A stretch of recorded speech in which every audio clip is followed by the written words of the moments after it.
Now we are going to do packing efficiency body centred cubic structure. तो उसके लिए structure बनाना जरूरी है, तो मैं स्ट्रक्चर बना देती हूँ आपके सामने, तो आप देखे जाए ध्यान से। पहले बॉडी सेंटर्ड में जान लेते हैं कितने पार्टिकल्स होते हैं और कहाँ कहाँ प्रेजेंट होते हैं। बॉडी सेंटर्ड क्यूबिक स्ट्रक्चर में पार्टिकल्स कॉर्नर्स पे और बॉडी के सेंटर में होंगे, तो वो अभी ड्रॉ कर लेते हैं।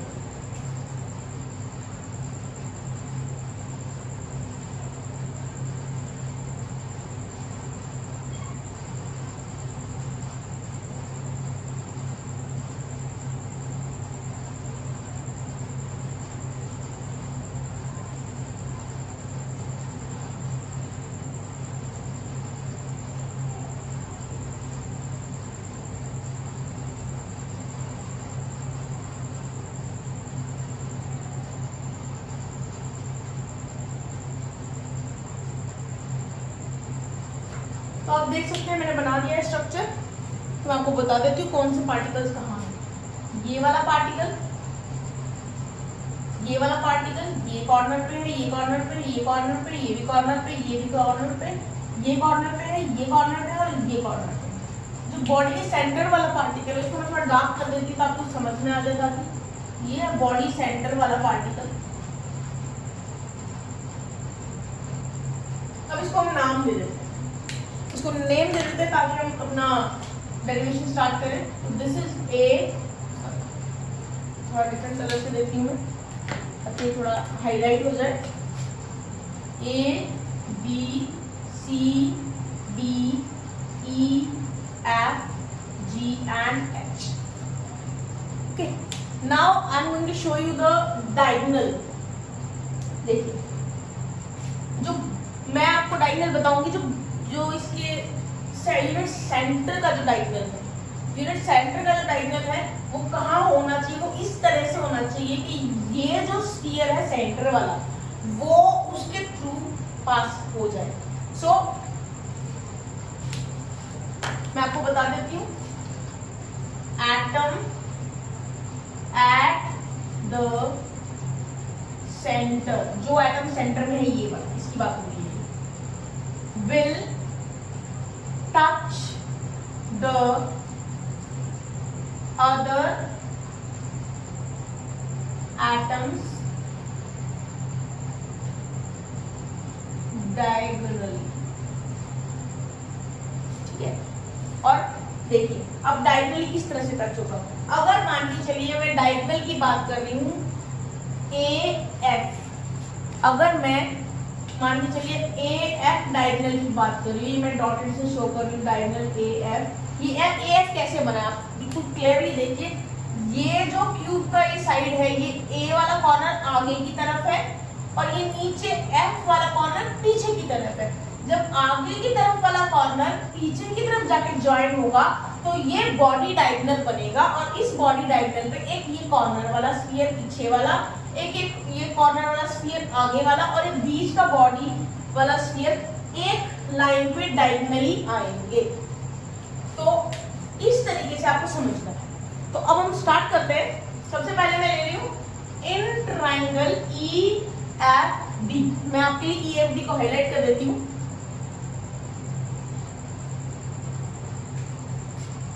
ये पॉइंट है ई, ये है एफ और ये है डी। इसको मैं डॉटेड दिखाऊंगी क्योंकि ये डायगोनल है, इसलिए मैं इसको डॉटेड दिखा रही हूँ ताकि कोई कंफ्यूजन क्रिएट ना हो। ई एफ डी ये भी राइट एंगल्ड ट्रायंगल है, जहां पे ई पॉइंट है, यहाँ इसका 90 डिग्री का एंगल बनता है। तो राइट एंगल ट्रायंगल है तो हम इसमें पाइथागोरस थ्योरम इजीली अप्लाई कर सकते हैं। तो अप्लाई करते हैं पाइथागोरस थ्योरम और वो आएगा F D square will equal to this F D square will be equal to F E square plus में ई डी स्क्वायर। अब आप देखिए क्या किस चीज से क्या पता चल रहा है। एफ डी तो है आपका डायगोनल ये वाला, इसको एज इट इज रहने देते हैं, एफ डी ही रखेंगे इसको, F D square. F E square, F E square जो है वो साइड है तो इसको मैं ए स्क्वायर लिख सकती हूँ, और इसी तरह से ईडी भी साइड है, इसको भी मैं ए स्क्वायर लिख सकती हूँ। तो इसको आगे लिखते हैं। तो F D will come out to be equal to under root 2a², क्योंकि a² + a² 2a² आ जाएगा। तो इसी तरह से F B will be equal to a under root 2। हमारे पास यहाँ एफ डी की वैल्यू आ गई। अब हम क्या करेंगे, हम एक और ट्राइंगल लेंगे, इन ट्राइंगल। अब हम बॉडी के बीच का जो डायगोनल है ना एफ ए, इसे इंक्लूड करेंगे। तो इसे इंक्लूड करते हुए हम ट्राइंगल लेंगे ए एफ बी। इसको भी मैं हाईलाइट कर देती हूँ ताकि आपको क्लियर हो जाए। इसे मैं रेड से हाईलाइट करूंगी। ए, ये एफ, ये डायगोनल है और ये भी डायगोनल इसमें इंक्लूड हो रहा है, और ये वाली साइड ए एफ बी, ये वाला मैंने ट्राइंगल लिया है।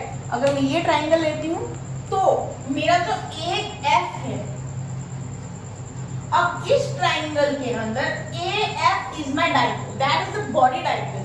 तो A F will come out to be equal to, A F will be equal to F B square, ये वाला, प्लस ए बी स्क्वायर, ये वाला। तो एफ ए एफ स्क्वायर जो है ये है। अगर ए एफ की वैल्यू मैं जानना चाहती हूँ तो ध्यान से देखना पड़ेगा आपको। यहाँ पर ये जो इतना सा पोर्शन है, ये एक आर है, ये जो पूरा स्फीयर है इसका आधा, एक आर इधर एक आर इधर, ये अगर इसका सेंटर है तो, और आर ये भी होगा।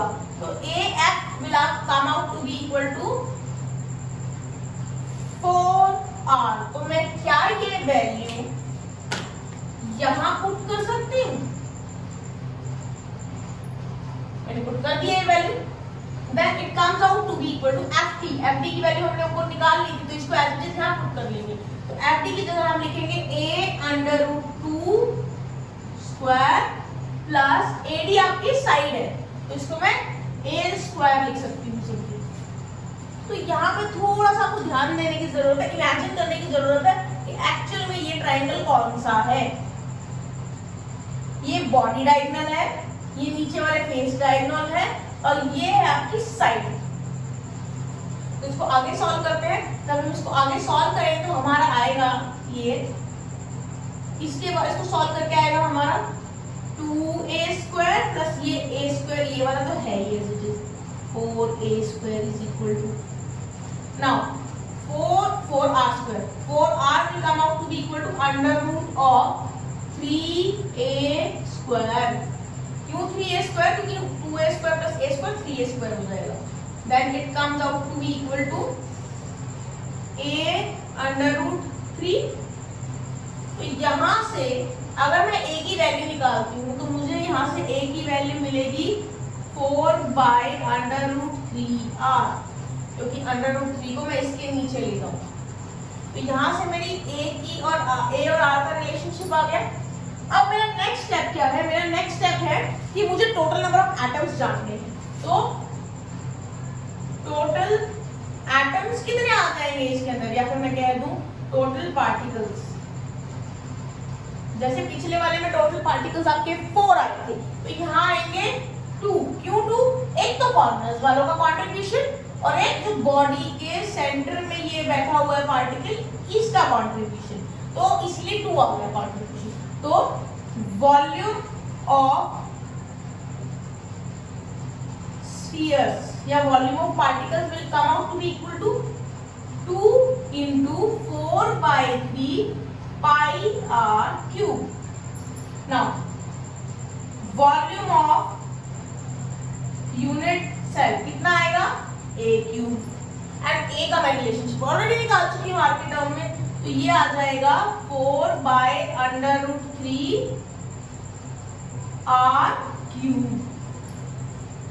जो कि आएगा 64/3√3 r क्यूब। यहां तक होने के बाद हम निकालेंगे अब पैकिंग एफिशिएंसी। सो पैकिंग एफिशिएंसी का फॉर्मूला सेम वही है। वॉल्यूम ऑफ द स्फीयर्स, ये वाला तो हम खुद कर देते हैं, 2 into 4/3 pi r cube upon volume of unit cell ये वाला 64/3 r cube and multiply by 100. And when you will solve this, you will get 68% that you have to learn. ये आपको याद होना चाहिए. Again I'm saying, इसे solve करो ना करो, लेकिन थोड़ा सिंप्लीफाई करके एग्जैक्ट आंसर भी लिख दोगे बोर्ड में, that is enough. You should know this value. आपका ये 68 ही आना चाहिए. So it would be better if you learn that packing efficiency in body centered cubic structure is 68%. अब हमें करना है packing efficiency in simple cubic lattice. ये last और सिंपलेस्ट वाला है. तो सबसे पहले स्ट्रक्चर ड्रॉ करेंगे.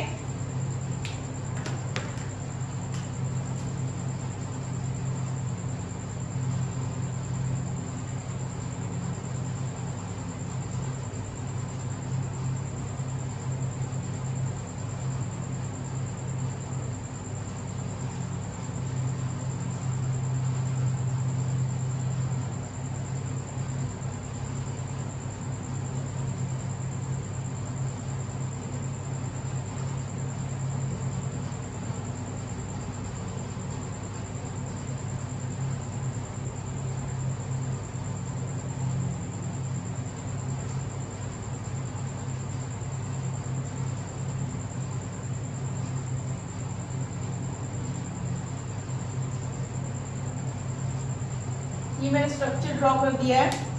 इसमें पार्टिकल्स सिर्फ और सिर्फ कॉर्नर्स पे प्रेजेंट होंगे. तो आप देख सकते हो ये 4 जो स्फीयर्स हैं, पार्टिकल्स हैं, आगे की तरफ है और 1 2 3 और एक पीछे की तरफ होगा. 4 पीछे होंगे. तो अगर मैं फ्रंट व्यू बनाऊं तो फ्रंट से अगर हम देखें सामने वाले फेस को तो कुछ ऐसा दिखेगा.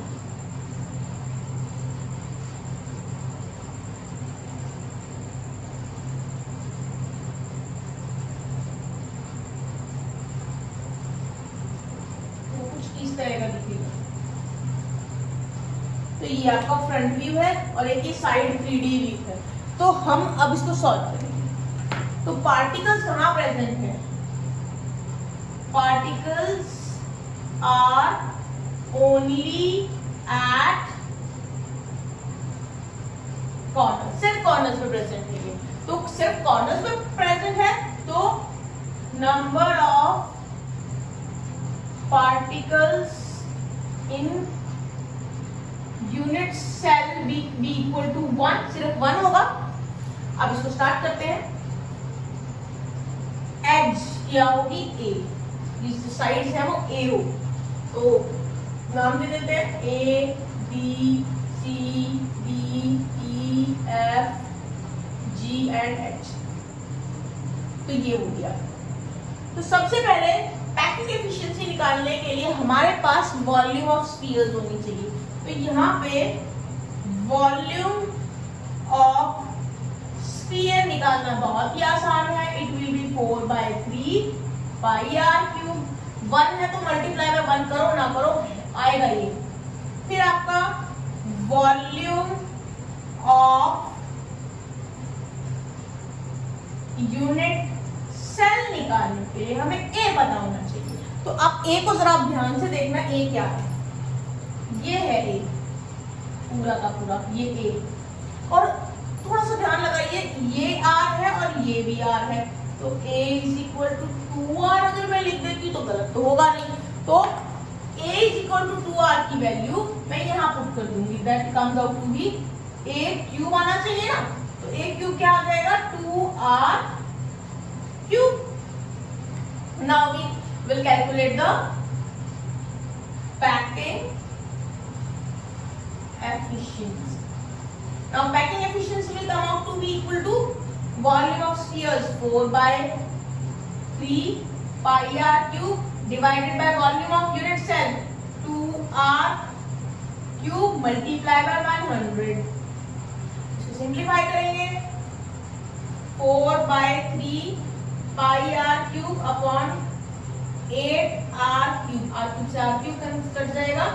ये आपका लगभग 52.4% आना चाहिए और ये वैल्यू आपको पता होनी चाहिए. So these were the packing efficiency for 3 systems that we have done. First was of HCP और सीसीपी जो फेस सेंटर्ड था, दूसरा हमने किया था बॉडी सेंटर्ड के लिए, और तीसरा और लास्ट वन था सिंपल क्यूबिक लैटिस के। अब हम करेंगे calculations involving unit cell dimensions. Let's start. Now first of all we have to consider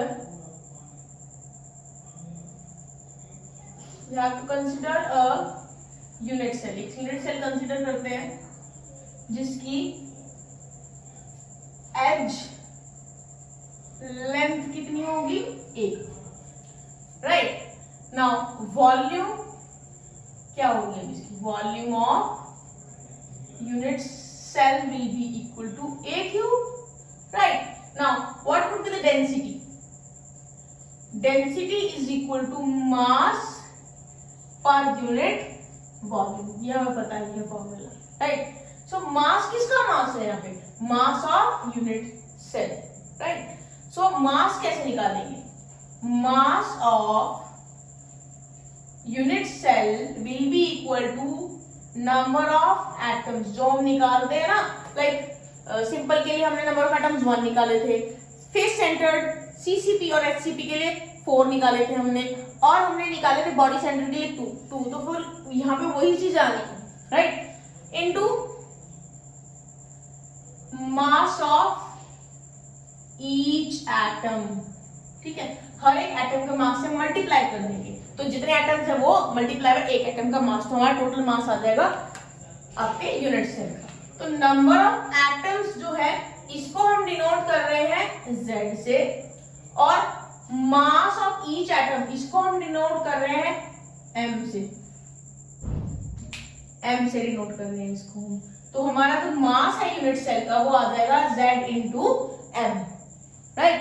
अब हमें मास भी तो निकालना है, so M is equal to capital M divided by NA, right. So here capital M is the molar mass and Na is equal to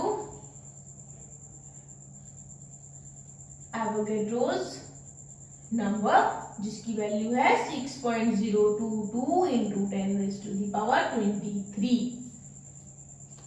right. अब हम density निकाल सकते हैं, वैल्यू पुट करें, करते हैं। मास निकाला है मैंने यूनिट सेल का इससे, Z इंटू M, राइट। पहले M की वैल्यू मैं यहाँ पुट कर देती हूँ, तो M की वैल्यू अगर मैं यहाँ पुट करती हूँ तो ये आ जाएगा कैपिटल M अपॉन में Na। अब ये पूरी वैल्यू यहाँ मैं मास की जगह पुट कर दूं तो ये आ जाएगा Z into M upon Na। Volume भी तो लिखनी है, वॉल्यूम कहाँ आएगी, वॉल्यूम की जगह मैं लिख दूंगी A cube. So this comes out to be the formula for density, that is rho is equal to Zm upon A cube into Na। एक चीज मैं आपको यहाँ और बताऊंगी, क्या होता है ना, mostly question, not all question, mostly question में ये जो होता है ना, ये edge length is given in picometres, and for calculating density we want this edge length in centimetres. तो हम क्या करेंगे ना, यहाँ पे A इंटू पिकोमीटर्स में है, अगर A इंटू 10⁻⁻10 कर देंगे तो ये हमारा सेंटीमीटर में कैलकुलेट हो जाएगा। तो यहाँ पे क्या हो जाएगा, A क्यूब इंटू 10⁻, मतलब यहाँ पे क्या हो जाएगा, A क्यूब करना है तो A into 10⁻10 cube centimetre cube आ जाएगा। तो ये आपका आ जाएगा A into 10⁻⁻30, A cube into 10⁻30 centimetre cube. तो अगर यही वाली वैल्यू मैं यहाँ प्लेस करूं तो यहाँ पर A इंटू 10⁻30 इंटू Na आ जाएगा। और ये कब हम करेंगे, ये हम तब करेंगे जब हमारे क्वेश्चन में वैल्यू आपकी एज लेंथ की वैल्यू पिकोमीटर्स में गिवन है, तब हम ऐसा करेंगे। और मोस्टली क्वेश्चंस में वो पिकोमीटर्स में गिवन होती है, तो अकॉर्डिंगली आप इसको कर सकते हैं।